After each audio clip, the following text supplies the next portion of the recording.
I love commission only. I call commission only work like the SAS of the Army. You are like the Royal Marines. Don't knock on a door and try and sell. Try and add value to that household. Try and make that household a little bit better by the time you walk away. Put the client first. Put the customer first. Wherever you sell, the territory you're in, the office you're in, the bus you're in, the car you're in, the Greggs that you're eating from, make sure that you look after that environment. If you spend a couple of days with us or a couple of months or a couple of years, we really hope that you learn some fantastic life skills that you can pass on and you can take with you into your next career and into your life. We're really big on that. But you have to learn, and a lot of people don't know how to learn. A lot of people don't realize that they have to learn. They just think you've got it or you don't have it. And that is just so far from the truth. I've seen so many amazing salespeople come and go. And I've seen some of the worst salespeople eventually get it and then rise to the top. I've got one. Hello, everybody, and welcome back to the Extra 5%. I'm Christian Dye, and today's episode is going to be a bit of a direct sales special. Everybody has seen or heard a bad story about direct sales, whether that's from watching Wolf of Wall Street, hearing about a bad experience from friends or family, or seeing a story on social media about some idiot who's conning grannies at the door. Direct sales, as it's depicted in the media, has a bit of a bad reputation. So today we are back with Gilles Baudet to address the elephant in the room and talk about why direct sales has such a stigma around it. In today's episode, you can expect to learn why people are skeptical about direct sales, why there's so much opportunity within the industry, the positive things that people don't see about it, and much, much more. Gilles, welcome back. Hi, Christian. How are you? I'm great, thanks. How are you? Good. Yeah, great. Good to be back. I'm glad to have you back. I'm really excited for this episode because Me too. Personally, I feel like I've been in a bit of a direct sales bubble because I've only ever been within your organization, and I've personally never actually seen any of these kind of negative things that are obviously out there. So I'm happy to address it. And the first one that I want to start with is, why do people say it's too good to be true when it comes to direct sales?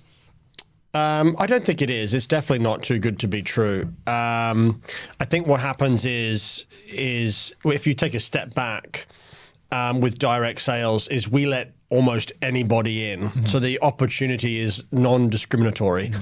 It's all inclusive. You know, we don't judge anybody on their background or whether they went to uni or didn't go to uni, whether they excelled at school or didn't excel at school, where they live or what their parents do. We judge the person as they come in the room and go through the recruitment process. So we really open it up to everybody.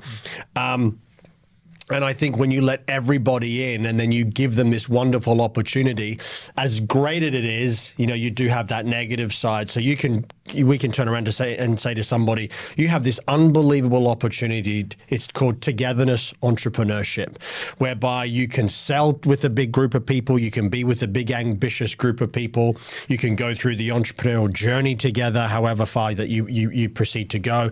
There is an amazing opportunity to help expand the business and run your own company within the interactive team, all of these positives. So everybody comes in and the opportunity is so true, is so real, but not everyone's going to make it. And therein lies the danger. I'll give you an example. It's like football. Right. You know, like my son and all of his friends all wanted to be professional footballers. And we, at a very early age, were able to tell that my son, although very good at football, probably wasn't going to make it as a professional. And you get all these young boys and all these young girls coming in trying to be professional. How many make it? Less than 1%. 0.00001%. And how many actually make enough in their career to actually live forever? There's on that salary, there's a very, very small, minute amount of people. It's the same as entrepreneurism. Entrepreneurism is just like sport. Everybody goes in and tries to do it. Not everybody makes it. And I think that if you've got that in mind, what I like to do is the opportunity is there for everybody and not everyone's going to make it. And that's just life. But on the other hand is one thing that we're really big on, especially in the interactive team, is if you spend a couple of days with us or a couple of months or a couple of years, we really hope that you learn some fantastic life skills that you can pass on and you can take with you into your next career and into your life. We're really big on that. So whether you reach the end goal, at least you can come away with something. I love that. And to be fair, sales obviously is quite a valuable skill set. But I mean, with it being like sport, I mean, like, can anybody actually make it to the end, to that level? Like, is it realistic? Can anyone do it? I believe anyone can do it. Will everybody make it? No, absolutely not. Because it's quite simple. It's not everybody is going to have the mental strength. Not everybody is going to want to be out in the rain. Not everybody is going to be able to fight back from a setback. You know, people give in. People get persuaded by other people. You know, that's a really, really big question. There are so many reasons why people don't make it in life itself. So will everybody make it? Unfortunately not. But do a lot of people make it? Yes, they do. Okay, great. I love that. So just on that, just something sorry, cool. have just come to my head. More and more people are making it nowadays.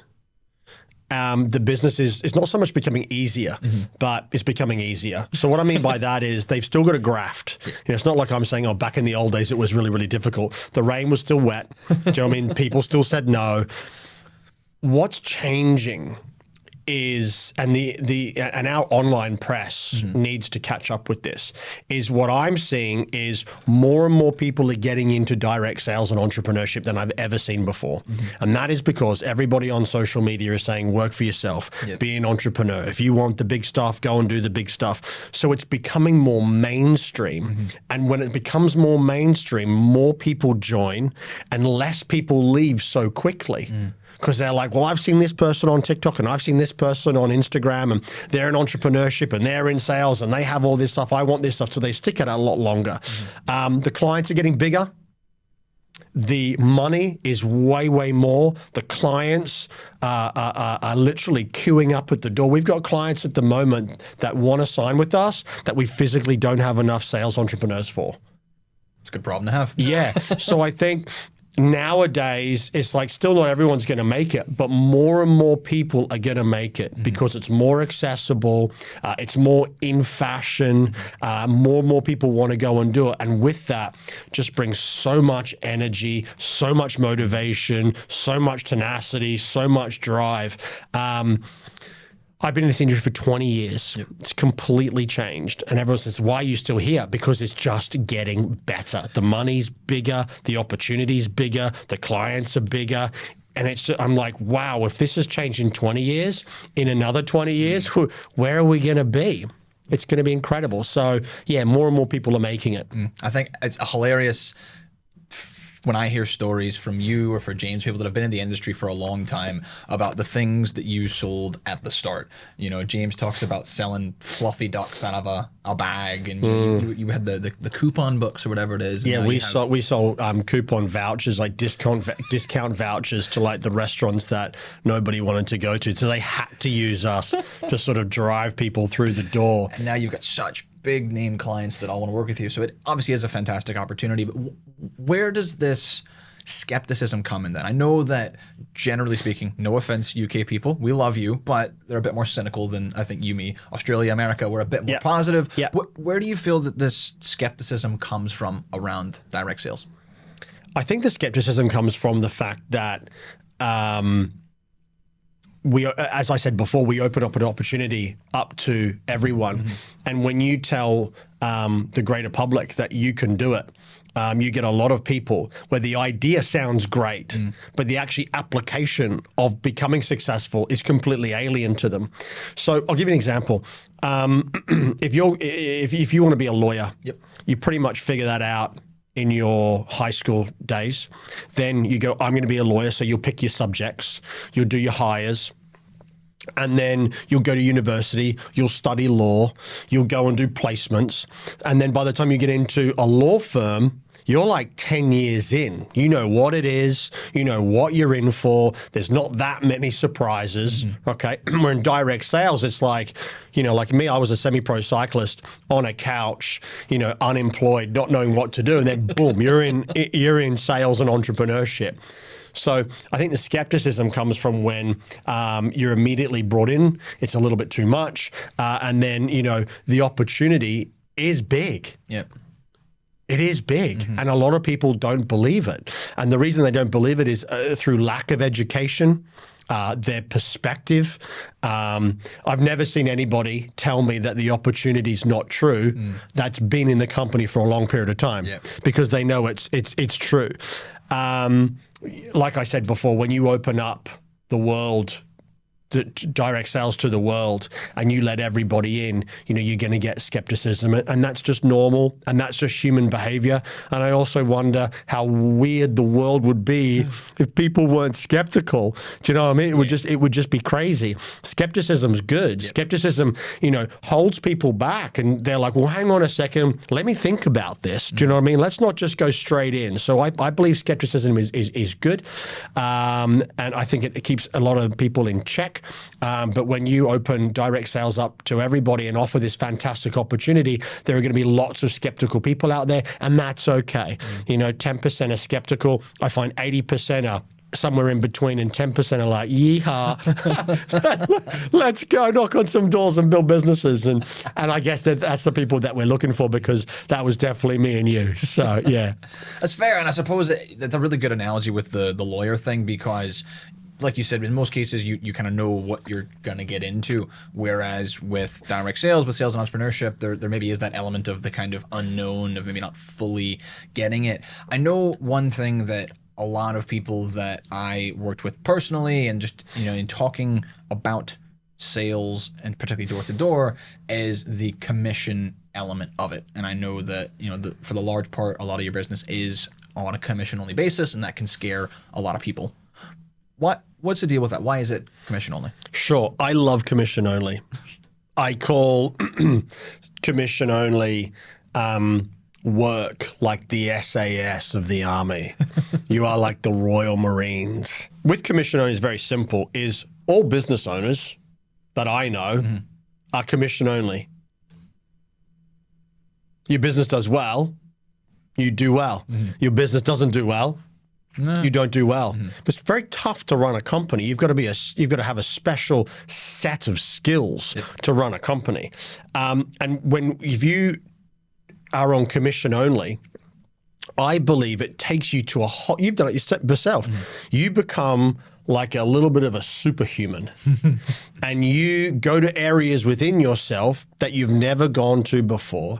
You find superpowers that you've never felt you've had before. You know, you become 100% accountable. You become extremely solution focused. You become a really high performer, don't you? Yeah. You're able to create results in any condition. If you think about it, we'll go back to the football analogy. If all footballers were paid the same amount of money, would we have such a great spectacle? No. No. The richest men and women in the world, are they employed on salaries? Probably not. No, they're all entrepreneurs running their own company, and they do very, very well because their business does very, very well because they're an incredible entrepreneur. So the reason is commission only starts people out with the right skill set, learning the right skill set in order to be a high performer. Once you can become a high performer, then the job is to grow a business. So scale a business, or scale a team first, and then scale a business. So when you're on commission only, you're a high performer. Then you can teach people around you to be high performing, and then you've got a high performing team. And therein lies, I believe, the special ingredients to why we're so successful. Our sales entrepreneurs are literally SAS warriors of the sales world, and I love it. I love that analogy, but you know, it's true, because every single business runs on sales. You know, if Greg's doesn't sell any sausage rolls, they don't make any money. Or, you know, if Next doesn't sell any clothes, they don't. So I guess there is that element of every business is like that, but that definitely is, I think, where part of the skepticism, the concern comes from, is people come in, then maybe they don't do well. They're like, oh, if you don't do well, you don't make money. How do you address that? Obviously, it must be something comes up. People ask, you know, oh, if I don't make sales, I won't make money. How do you address that? I think, you know, these are great questions, because to me, to become a great entrepreneur, you've got to become a great leader. And to be a great leader, you've got to become a great human being. And you've got to learn. It's learning to be an entrepreneur. It's learning to be a leader. It's learning to be a good entrepreneur. It's learning to be better. It's learning, how do I add value? It's all about learning. You just constantly have got to be learning. That's why we do these podcasts, to teach all of these sales entrepreneurs and to try and put them in our mindset. Anyone can do sales, or most people can do sales. But you have to learn, and a lot of people don't know how to learn. A lot of people don't realize that they have to learn. They just think you've got it or you don't have it, and that is just so far from the truth. I've seen so many amazing salespeople come and go, and I've seen some of the worst salespeople eventually get it and then rise to the top. I've got one in mind. I'm not going to mention his name, but he's pretty much at one of the top positions, terrible at sales for so long, but he just keeps coming back. And now he's one of the best salespeople and one of the best performance management coaches or leaders that we have, because he has the ability to learn. So you need to learn how to sell. We are so powerful, but unless we teach ourselves how to get into there and use that power, then we're never going to be able to reach those dreams. And I believe when you're on a basic salary, it dumbs you down. You've got that basic, you're coming, you're a little bit more relaxed, you're a little bit more towards the couch. I'm not saying people that are on basics are lazy, they're not, but there is this little, I've got a safety, so everything's going to be okay if I don't go that extra. And I believe, like the podcast says, a commission only gets people out on that next 5%, and that next 5% is the special percentage. And that's where you go from, a good salesperson to a brilliant salesperson, a good entrepreneur to a brilliant entrepreneur. That's where you go into a high performing. It's like the Olympics, that's what gets you to the Olympics. I love that. SAS and Olympians of the sales world. No one's going to pay you what you want. Whereas commission only, you can just keep selling. So the better your sales pitch is, the more people you speak to and the more positive people you find, and the better your mentality, you're going to sell to more people and you're going to make more money. So you can just keep filling your bank account, can't you? So not only are you going to have this elite set of skills to be a high performer, you're also going to make more money. And then after sales, you go into teaching and training, and that mentality of high performance and learning. And then you go into leadership, and then you go into management, and then you go into entrepreneurship, and all those skills carry on. And that's why we have such a high success rate. I think 50 to 60% of all businesses fail in their first year. And we have like a 95% success rate. And that's for the new entrepreneurs that go and open up their own? Is that what you mean? At the moment, we've got 100%. I'm just waiting for that 5%. I'm sure something's going to happen, but and that's completely normal and fine. And I think running at 100% is not normal.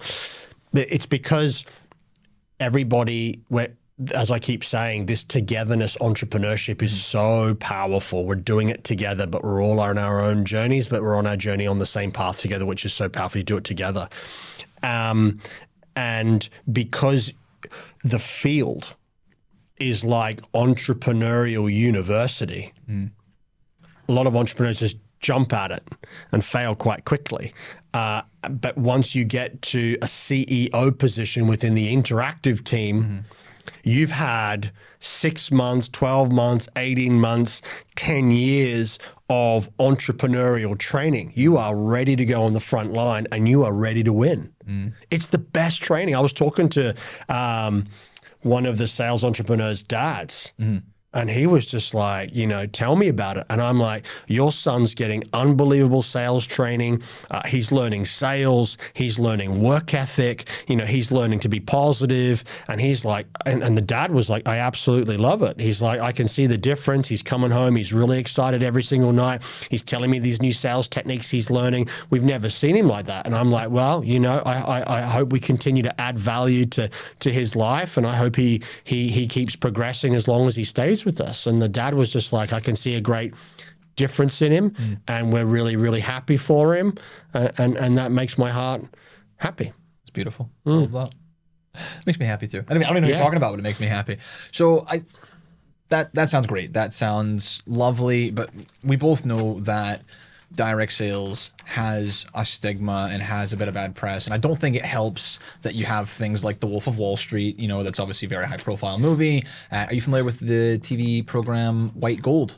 No. Okay, so hilarious, even funnier because we've done door-to-door sales, but basically White Gold, I'm sure it's BBC, it's a TV program, and it's about door-to-door sales guys that are selling windows in the 80s. Wow. So you can already imagine I know what it'd be like. What it's like, okay? And so it's things like that that lead to, I think, don't definitely contribute to the stigma, the bad press side of it. Where do you think that comes from? Sure. I think number one is because we're direct in selling, so we sell directly to the public, and we're not below the line. So below the line is online.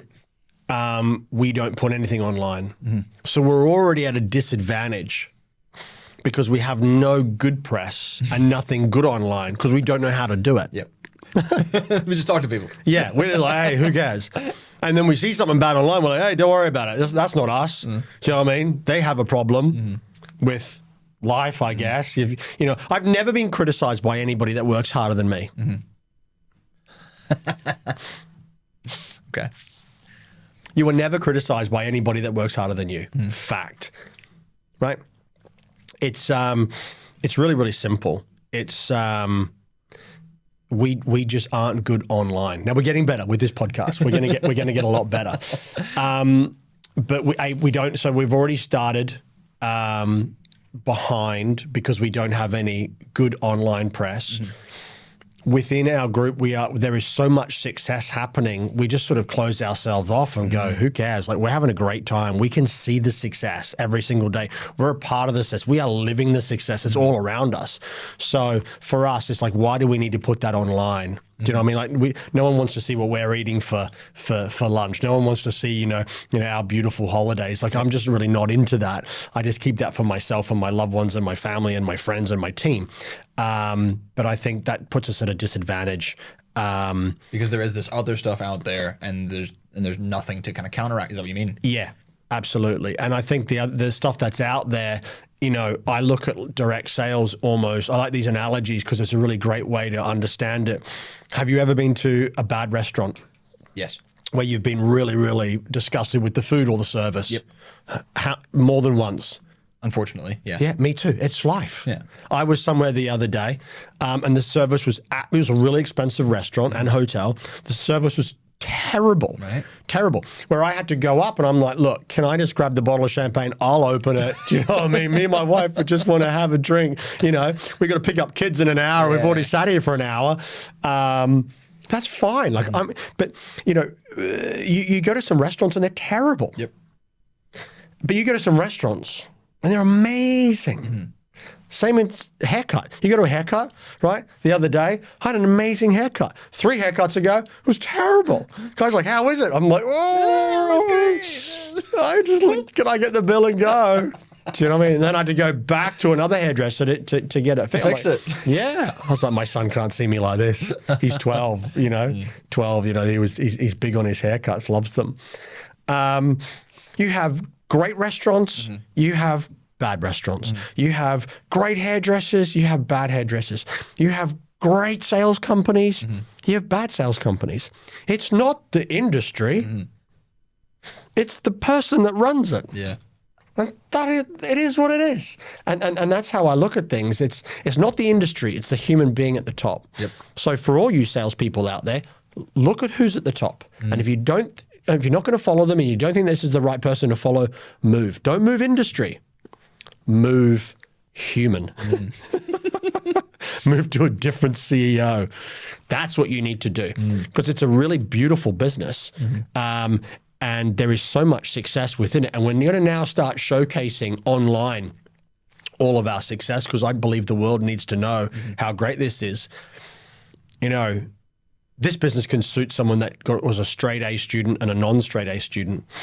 You we've got CEOs that, did exceptionally well at school and exceptionally well at university and went on to be broadcasters in the media, and one was going to be an optician, and now they're all in the interactive team, and one did a master's in sports science, and but then we've got people like me who didn't do well at school and couldn't go to university. I'm highly dyslexic. I'm just diagnosed as quite severely ADHD, as you can probably tell when you get to know me.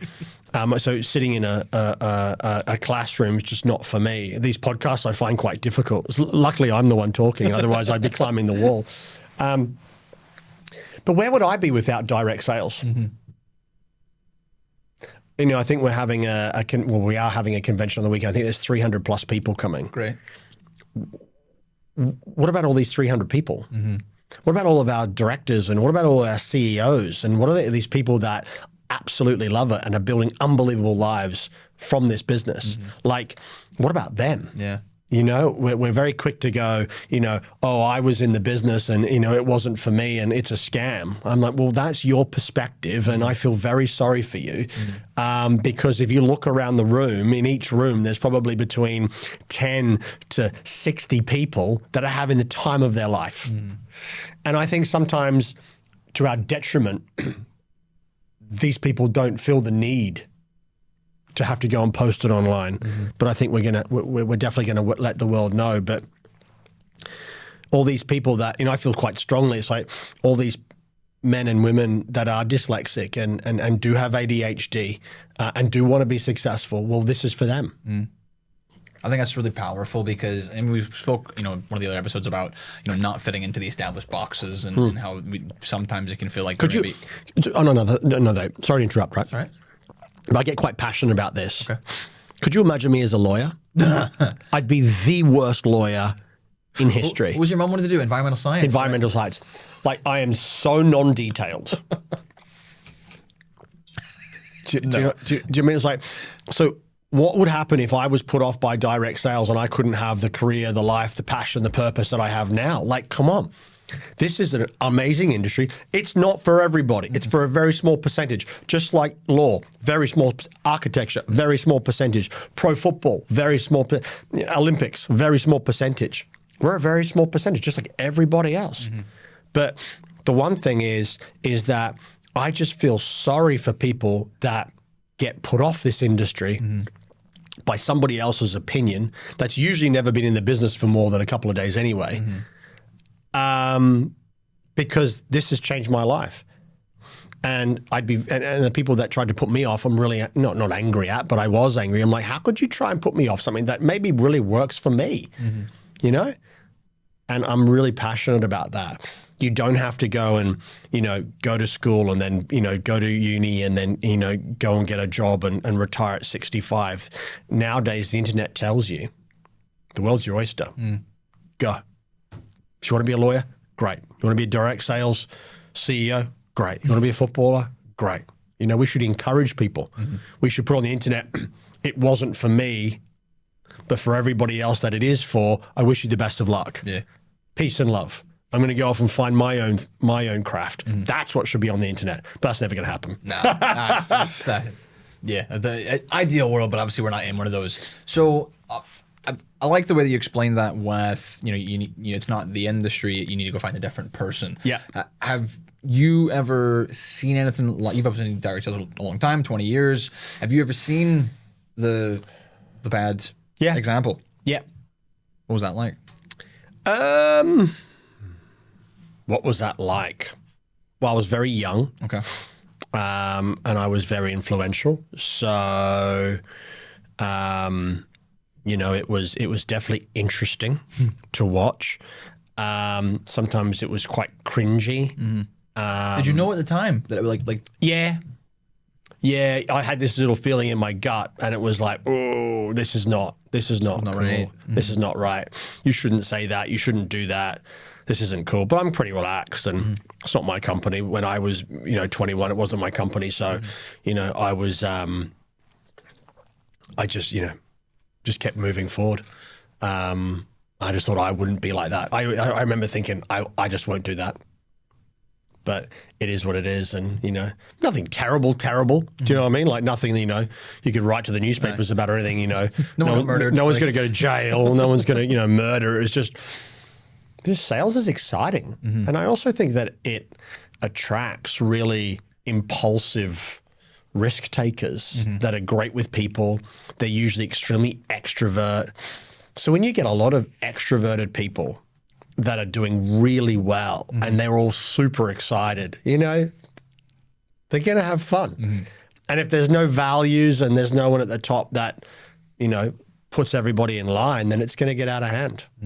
And that's just life. And as long as it doesn't hurt anybody, that's not cool. But there are some, there are some great sales companies and there are some pretty wild sales companies and there are some bad sales companies. And, I feel sorry for those, those directors and CEOs that run those sorts of businesses, but it is what it is. It's just a lack of learning, a lack of appreciation, a lack of gratitude, a lack of mentorship, but it is what it is. I don't have anything to do with those companies. And I'm just, on my own journey, on my own path. And I want to be the direct sales. I want to be people's heroes. I'm trying my best. I'm really trying so hard. I dedicate my entire life to this business, to be able to teach people how to succeed in direct sales and how to become a better human being and how to become a brilliant entrepreneur. And that's what I'm going to go and do. There are good lawyers, bad lawyers, great direct salespeople, bad direct salespeople, good footballers, and I sometimes jog past the Sunday league on a Sunday, and some pretty bad ones. But everybody's trying, and I think that's what we need to appreciate. It's like I rarely come across anyone in my life, inside and outside sales, that's got a bad heart. Everyone's just trying their best, but people just don't know as much as the next person, and every human being is different. So it's like I told you, one of my podcasts is my dad said that the reason the world's so beautiful is because everybody's so different. And I think we need to appreciate that. I think we need to stop judging. Stop judging. Who are you to judge? Who am I to judge? I never judge anybody. I'm just like, it is what it is. You do you. I great analogy of, I was at a football match and my son was screaming, right? He's like, he shouldn't be subbed off. And my son's 12. And then he was really getting him. He's a really passionate little kid. The best, Lewis, my little son, is one of the best human beings I've ever met in my entire life. Everyone's screaming and shouting. And I just was in this huge stadium of everybody judging, everyone's judging. Yep. And who are we judging? We're judging these multi-millionaires running around a pitch. Who's won? I think they're the winners. They get paid to go play a game. Can you believe that? It always cracks me up. People would be like, "Oh, you should have done this." I'm like, well, surely if you knew better, you'd be on the pitch, right? Do you know what I mean? And you don't know the backstory.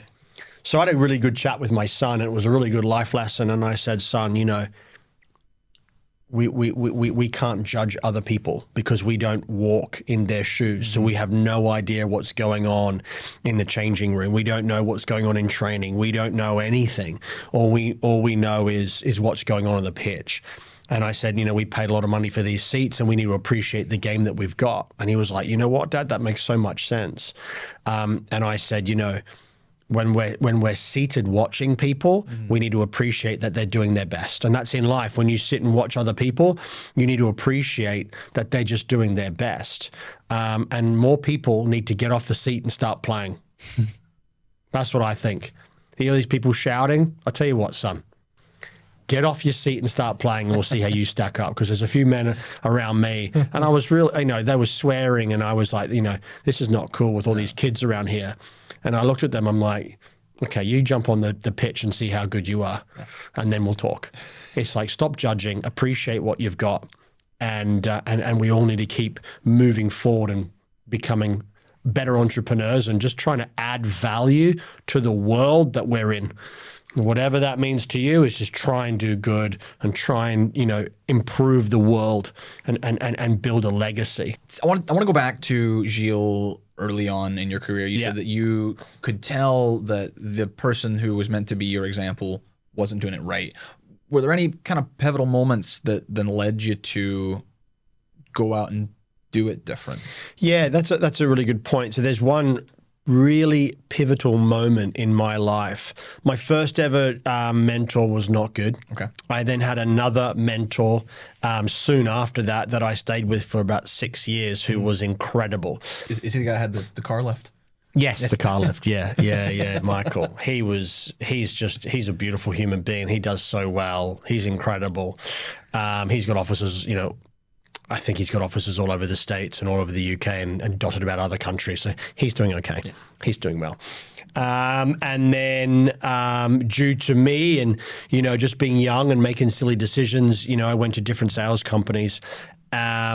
And I came across some really good mentors, some of the world's best, and then some people that I just didn't really gel with, and I didn't have the same value system. Mm-hmm. A lot of people back in the day would use a client to build a business, but I build a business to help a client. It's a completely different. Mm-hmm. So it was like, so they would just use a client to get where they needed to get to. And if the client left or they dumped the client, it was about where they got to personally and where they built a business to. And I thought, that's not very sustainable. Mm-hmm. Why don't we build long-term relationships with our clients and let's grow our businesses together? Yeah. Doesn't that just make sense? Yeah. So back in about 2011, 2012, is where I made the move to jump from where I was. Okay. The person that was running the United Kingdom at that point didn't have the same value system as I did. Mm-hmm.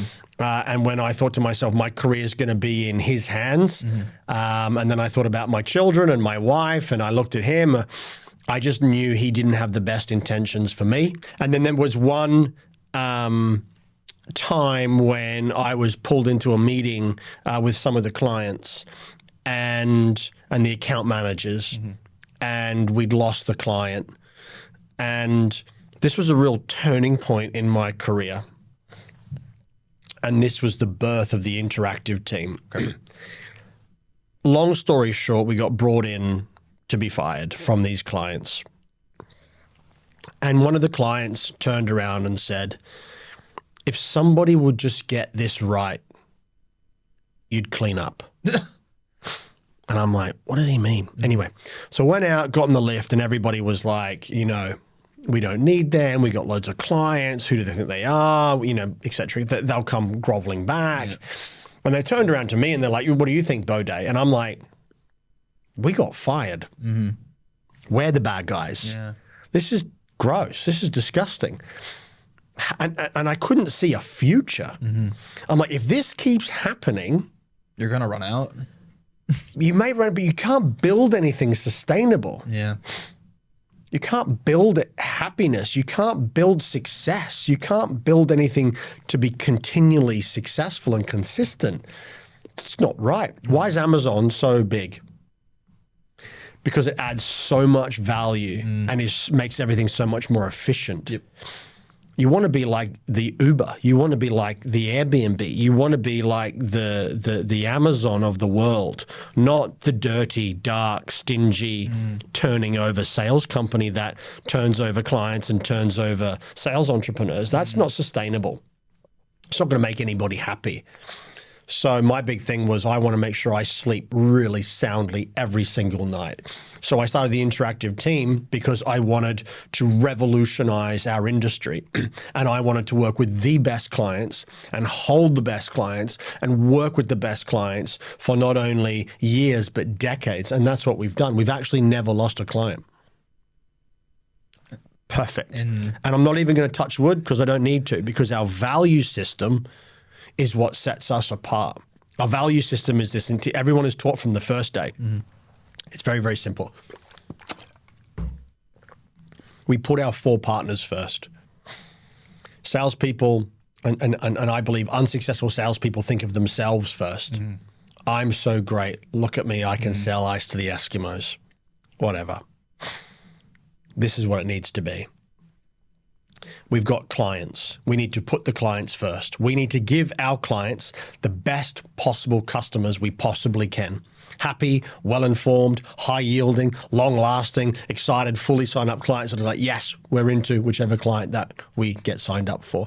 Customers, Don't knock on a door and try and sell. Try and add value to that household. Try and make that household a little bit better by the time you walk away. Make customers love you. Be an extension of the community. Put the client first. Put the customer first. Wherever you sell, the territory you're in, the office you're in, the bus you're in, the car you're in, the Greggs that you're eating from, make sure that you look after that environment because it's so, so important. You need to respect the environment. And lastly, look after your teammates. She's going through what you're going through. He's going through what you're going through. They are going through what you're going through. We're all in this together. So push your team forward and pull your team up. And since we've done that, the success has been incredible. Absolutely incredible. We don't lose clients and our team has stability and can sustain a consistent success year in, year in, year in, year out. I think it's really, really, really, really important. Our business our standards are just higher. We have strong values that we don't just say, we stick to. And, we'll do whatever it takes. We've had only once in our entire history, we actually had a CEO not do the right thing by a client. We got rid of him. Like if you're going to do the wrong thing and you're going to jeopardize everybody else's opportunity, you're out. There is no one person, including me, that's bigger and more important than the interactive team. No one.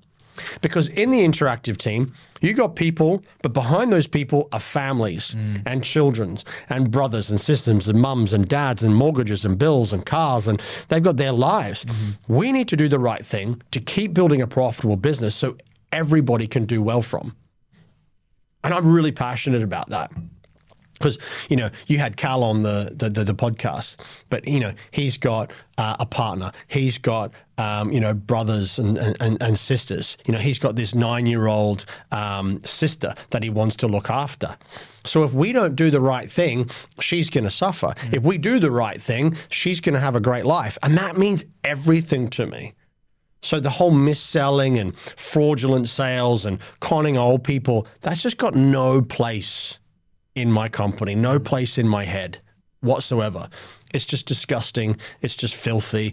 It's like, it's cheap salesmanship. And I'm not into it because it's just the ultimate of selfish salespeople. And I'm so not into it. And I think that's why my mum didn't want me to get into sales because she thought that's what salespeople were.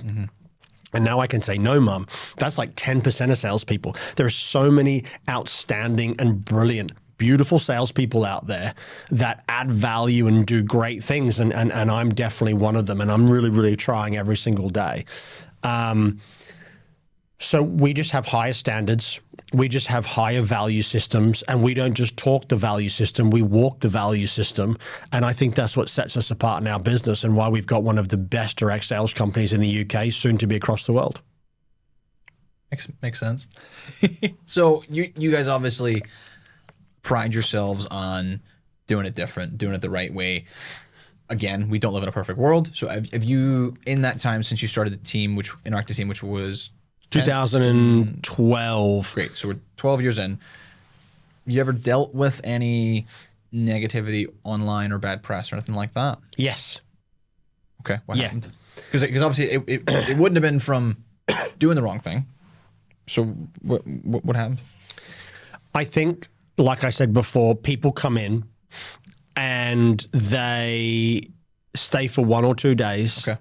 They don't like it. Sales is at the start, the first couple of days, like 1 or 2 days is really high turnover. Because like I said, they didn't go to school knowing they're going to be a salesperson. They didn't go to university or college doing sales. So we let everybody, or almost everybody in that we think is going to have a good shot. And then of course, like anything, It's not going to be for everybody. it's not going to be for everybody. So you will get 0.001% of people that when it's not for them, they want to express themselves online. Okay. And it is what it is. I feel very sorry for these people. For somebody that feels the need to go online and do that, then, I do feel sorry for these people, but they do exist. And they're never going to We're never going to stop being able to stop them coming to our company. They're never going to stop going online and doing something like that. That's just the way the world is. But it's usually, when we've done our research, people that have done an interview or done 1 or 2 days. We've never been slammed by anybody that's been with us for weeks on end or months on end or year on end, because they know the business and they know what they're getting into and they know us as people, and they would never do that. But everything gets bad press, from Ryanair to EasyJet to football clubs to restaurants. It's a part of life now. Almost like if you don't get bad press, you're not big enough, so it's part of our society. And something that we're doing now is, when you go online, you'll see some, and also competition. I've had competition go on there that think, how can I stop Gilles? How can I get his clients? What can I do to Gilles to stop Gilles succeeding? And they'll just go online and write a lovely article about me that's, pretty untrue and false. It doesn't hurt me. It doesn't hurt the people around me. I think they think that they're doing a good thing, and they're gonna have one step up on me. It's not happened yet, but you can't stop these people. But what we can do is we can start to put out lots and lots of positive press and build a white wall. And if there's a little red dot, then that's going to be okay. So you mentioned you've done some research, and you said normally it's someone that's maybe been on an interview or maybe been for a day or two. Have you ever like gone and like found out or addressed anyone that's put this stuff online? Yeah, one time. This is a bizarre story, right? Okay. This is just crazy. But we were, and myself and a couple of the other CEOs were attacked online by a troll. Okay. So we would wake up every single morning and there would just be something about us online, bang, bang, every single day for weeks and weeks and weeks. And, that doesn't really bother us. Us in direct sales, we're like, there's so much success going on within our little bubble. Like, who cares what the world says? But it got to a point where we were like, this is not cool. Something needs to be done here, because this is not right. And I thought, did I annoy someone? Like, have I done all this? Like, if I had, I need to find this person, apologize and make amends and learn from this situation. Couldn't find out who it was, because obviously everybody's behind an alias name, right? So, okay, you can call that what you want. So we actually hired a private investigator that specialized in this stuff to find out who the person was behind the attacking. And we found it was a professional troll. Is that a thing? That's a thing. That's a thing. Yeah, that's the thing. I won't go into too much detail, but we found out who the human being was. Okay. And I'm like, I don't want to know where they live. I don't want to know who they are, but go and check them out. And the private eye was like, he has a room dedicated to trolling. What? Yeah. He has like multiple screens, multiple computers, photos. He's like everything, like boards on it. So we did some more digging, right? We got the Manchester police in. They were like, I'm so sorry, lads. You guys seem great. We've had a great time with you. We've checked out your business. Your business seems more than legit. You guys are actually doing a great thing. We love it. You're expanding. You're teaching so many people sales. You're giving so many people opportunity. They're like, keep going. And I'm like, what about the troll? And they're like, we can't do anything. I'm really, really sorry. Because we have no name. We can't hold anybody to it. Exactly. But they're like, keep going. And I'm like, okay. So anyway, we found out who it was, and it was a professional troll. And then I was like, the private eye said to me, do you want me to keep going and try and help other companies? I'm like, I need you to help everyone. Like, this isn't just me. This is so many other companies. He was trolling 76 other businesses and 87 people. What? Yeah. Destroying lives. And it just got so toxic. I just said to the private eye, let's just finish up now and move on with our lives. So I found the guy's name out, and I when he posted the next morning, I said, hi, such and such. And since that, when I put his name online and said hello to him, he never posted again. That's why I did not know that professional trolling was a thing. It was a thing. He was unemployed. Yeah, he even had a family. Like he had a daughter. I think he had a daughter. I can't remember now, but he had a girlfriend, and I think he had like 1 or 2 children. And Jesus, it's pretty wild to think how toxic people can be. But, you know, to me, it just made me stronger and made my CEOs that were attacked stronger. And as soon as we oust him, you know, that was pretty much it. But now we're fully equipped if that ever happened again. It's just the way the world we live in, and you know, some of it's really, really amazing, and some of it's really sad. But we all need to keep moving on and keep learning from everything, and just become a better entrepreneur. But thankfully, we didn't do anything wrong, and we actually found out that the troll had never been in our company, never applied, just met a sales entrepreneur on the field and sat down and started to talk. Wow, crazy. That is he wild. affected gyms, recruitment companies, plumbers, builders, local restaurants. Like, it was crazy. We just opened up this like web of negativity, and it got too negative and toxic for me. So I rang up the private eye. I'm like, let's call it a day. I'm going to go meditate for a few days, clear my head of what people are capable of. Wow. Okay. So we got a bit dark there. So let's try and pull it back a bit here. Sure. What are some positive things about direct sales that people don't see? I think people don't see the success within it from somebody getting their first sale. Is like when you achieve something through hard work, you know, that's bigger than anything. You know, that's way bigger than a like on TikTok. I think number one is like, it's special because we change people's lives. Number two, it's beautiful because we give people hope. Number three, it's deep because it gives people purpose. Can you expand on the hope thing? Yeah. I'm just curious what you mean by that. Sure. When you get inside the circle, the interactive team, and you see so many people succeeding, changing their family trees, changing, you know, their families, like where they live, you know, what schools you know, they're private schools instead of, you know, public. Not that public schools are bad, but you know, you got that choice. Better holidays, better places to live, more choices in life, more freedom. You know, it's like, you know, we've got one CEO that I think you're going to get on in a couple of weeks, just bought his dream car. We have other CEOs that make $5-6 grand a week and are always on holiday, and they're so good they run their businesses. She's already booked in. She's already booked in. She's at the moment, she's in Amalfi Coast. I swear to God, she's on holiday every other week. Last week, I think her company did around £20,000 in turnover, and she was in the Amalfi Coast.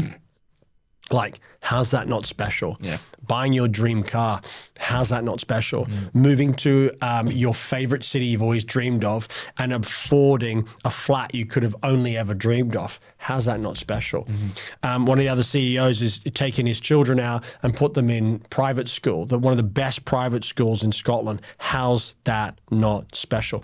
Being able to take my children, you know, around the world and showcase and show them the world and show them this beautiful world that they live in. How's that not special? You know, it's just people tell me, like, you know, I used to be depressed. I'm not depressed anymore. I feel good about myself. It's just special. It gives people hope. So, you know, I always wanted to be successful. No idea how. Yep. Bang, here's hope. So many people like Cal and like all these other entrepreneurs that you're going to podcast in the next couple of weeks and months. They wanted success. They wanted friendships. They wanted to work hard. They wanted to do something, but they didn't know how. And it's very lonely on your own. They come here, they've got hope. Isn't that powerful? Yeah. I find that really, really powerful. I'm like, imagine if I never found direct sales. Giving people hope is beautiful. It's deep because everybody needs a purpose to get out of bed and get after it. And when you can come into this industry and you can really shape your career in the direction that you want it and have a purpose on so many different levels, personally, career, the team around you, your future, your hobbies, what you want out of life. I think that's really deep. And it's spiritual because you get to my level and it's like, how can I help the world? How can I help the world? What am I here for? I believe I am here for the younger Gilles Baudets that wanted to be successful, had lots of energy, wanted to do something, but didn't know what to do and needed guidance. I need guidance. I did need guidance. I still need guidance, right? There's so many people out there that need that. And my journey at the moment is how can I help these people? Like I work with, I think there's 62 people in my Glasgow office, right? I'm like, there are so many people that come in at 9:30 in the morning, ready to go, suited, booted, full of energy, full of purpose, full of drive, full of ambition. If you could bottle it, you'd be a billionaire.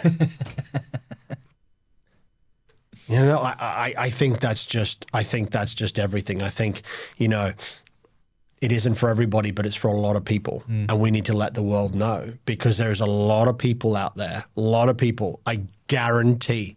You know, we've started posting online and on Instagram and TikTok, and already people are like, can I get a job? There are frustrated, ambitious people out there that need a team and need an opportunity, and we've got it. It's so interesting to try and picture you as an environmental scientist, you know that? Because several of the people that you're referring to, one of them, Ross Connelly, who we've got booked in on the 16th of next month, which I'm very excited for. One of my closest mates is heavily dyslexic, like hated school, just like you. He's like, couldn't sit still. And Ross used to sell, I might be misquoting this, but I'm sure that he used to sell gig tickets in Ibiza. It was one of the party. He was it a holiday rep? Yeah, in one of the party. Yeah, in like one of those like party cities. cities. You know? And like aside from that, I cannot picture Ross doing anything else than sales because it's like you can't get him to sit still. You know, he can hardly spell his own. Direct sales is perfect for Ross Connelly, and he's doing an unbelievable job. Yeah. Got promoted in. It didn't take him long. No, it was. I want to say less than a year. I think it was 9 months. Yeah, it was fast. Then opened up his first startup in Cardiff, grew a huge office in Cardiff and learnt the skills to be an entrepreneur, made a ton of money, promoted Kyle to take over that office, and then moved him and Alicia, his partner, to Manchester, and now built a business in Manchester. He's done it all within a year. Like, the guy's my hero. The guy is my hero. So let me tell you, why do we have a strong value system? For Ross Connelly. Why do I work so hard? For Ross Connelly. Why am I so passionate about this business? For Ross Connelly. It's special because it's changing Ross Connelly's life. It's beautiful because it gives Ross Connelly hope. It's deep because it gives Ross Connelly more purpose than he's ever had before. And it gives him this spiritual journey to become a better human being and a better entrepreneur. It's powerful. It's really powerful. Really powerful. You kind of have answered this question, but I want to ask it anyway because you're so passionate about direct sales and about the interactive team. You've been in direct sales for over 20 years now. Yeah. Why have you dedicated your life and will you continue to dedicate your life to this business and to this industry? It's a lot different. So when I was in my 20s, I wanted to be successful. I loved the buzz of selling. I loved people. I loved the continuous learning. I loved the trips around the world. I loved the trips abroad. I loved the excitement. I loved all the success. It's just a great vibe. People, you know, because the team's so big, there's always multiple people succeeding. So you're just constantly around success, and it's just addictive. And the success that I got is highly addictive. I'm like, I just keep needing to feel this success. In my 30s was really about building businesses and building a life. And now in my 40s, it's building a legacy. I feel as though I was put on this planet to give people like me with my attributes, people that are really ambitious, that are great with people, that are full of energy, that don't know what to do but want to get there. I feel like I'm like, well, hey, you know what? I can change your life, and I feel like that's my legacy. And I want to make direct sales. I want to revolutionize the industry. Think about what it's done to me and thousands and thousands of people across the world. We could make this one of the biggest industries in the world because it's so accessible. It's not that difficult. That's the thing. It's not difficult. It's easy. Like, it's not, you don't have to go to university for 10 years. Do you know what I mean? Like, it's not like you've got to be some sort of, wild mathematician or physicist, or you've got to go and do medical school. Like, it's speaking to people. So when you really break it down, it's not really that difficult. It's just a graft, and you've just got to keep getting better at your craft every single day. So, but for me, another thing about this business, and I know I keep going on about it, but I am so passionate about it, that it suits every stage of your life. Okay. So at 20, I wasn't bothered about legacy. Right. It was about becoming a CEO and making $2-3 grand a week, right? In my 30s, it was about, I got married and had children. So it was about having the flexibility to be with my family, and the opportunity to make great money. So, my family was super comfortable. It was about building a life. 20s is about building a business. 30s was about building a life. 40s, I have everything I need, right? But what I don't have is a legacy. What I don't have is having completed the spiritual journey yet. I'm sure that takes, I don't know, that's a very big question. But, I've started it, and I'd like to keep walking that. And I just look at these young kids that come in, young and old, and I'm just like, I feel really responsible. And I'm like, we can get you where you need to be at too. I'll provide the platform. I'll mentor you. You just keep working hard like I work hard, and we're going to get there in the end. And it's really, really special. And then when you see these kids winning, like we had Cal on, when you see Cal, like his team is doing like 15 grand a week. He's got like 15 people, 16 people on his team. They're all making huge amounts of money and commission. And now he's in Nottingham because he wants to go and open up his own startup in Nottingham. I'm like, wow.